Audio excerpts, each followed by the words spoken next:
Sun டிவியில் மக்கள் எல்லாரும் விரும்பி பார்க்குற ஒரு சீரியல் அப்படின்னா அது எதிர்நீச்சல் தொடர்கிறது தான். சீசன் 1 வெற்றியை தொடர்ந்து சீசன் 2 ரொம்பவே சக்ஸஸ்ஃபுல்லாக போயிட்டு இருக்கு அப்படின்னு தான் சொல்லணும். இப்போ வரைக்கும் 2 சீசனையும் சேர்த்து 950 எபிசோடுக்கு மேலே சக்ஸஸ்ஃபுல்லாக ரன் ஆயிட்டு இருக்கு.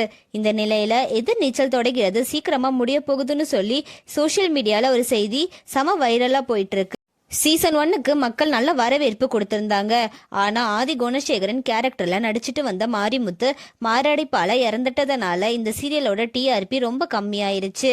அதுக்கப்புறமா குணசேகரன் கேரக்டரை வேலராமமூர்த்தி தான் ரீப்ளேஸ் பண்ணியிருந்தாங்க. ஆனா வேலராமமூர்த்தியை மக்கள் அக்செப்ட் பண்ணாதனால டிஆர்பி ரொம்பவே கம்மியாயிருச்சு. அதனால போன வருஷம் ஜூன் மாதம் 744 எபிசோட்ல இந்த சீரியல் என் பண்ணியிருந்தாங்க. அதை தொடர்ந்து போன வருஷம் டிசம்பர்ல எதிர்நீச்சல் தொடர்கிறதுன்னு சொல்லி சீசன் 2 ஸ்டார்ட் பண்ணியிருந்தாங்க. இந்த சீரியல்ல ரேணுகா, ஜனனி, நந்தினி, ஈஸ்வரின்னு 4 பேரும் சேர்ந்து வீட்டில் இருக்க ஆண் ஆதிக்கத்தை சரி பண்ணி வாழ்க்கையில முன்னேறி சமூகத்துல இருக்க வேற பிரச்சனைகளை சமாளிச்சு வாழ்க்கையில சாதிக்கிற மாதிரி தான் கதைக்களம் இருக்கும்னு மக்கள் பலரும் எதிர்பார்த்தாங்க.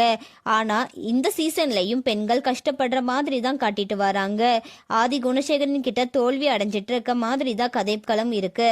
அதனால மக்கள் எல்லாருக்கும் கோபம் வர மாதிரி இருக்கு. அண்ட் அது மட்டும் இல்லாம எப்பவுமே கஷ்டப்படுற மாதிரியும் அழுகிற மாதிரியும் தான் நெகட்டிவா போயிட்டு இருக்கு. ஆடியன்ஸ் பலருமே அவங்க கருத்துக்களை சொல்லிட்டு வராங்க. அண்ட் அது மட்டும் இல்லாம ரீசெண்டா தான் ஈஸ்வரி இந்த சீரியலை விட்டு விலகிட்டாங்கன்னு சொல்லி பல செய்திகள் வெளியாயிடுச்சு.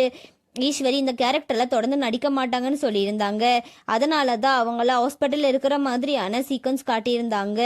எதிர்நீச்சல் சீரியல் உங்களுக்கு எந்த அளவுக்கு பிடிக்கும் அப்படின்னு சொல்லி நீங்க கமெண்ட்ல சொல்லுங்க. அண்ட் இந்த மாதிரியான அப்டேட்ஸ்க்கு நம்மளோட சேனலை சப்ஸ்கிரைப் பண்ணிக்கோங்க.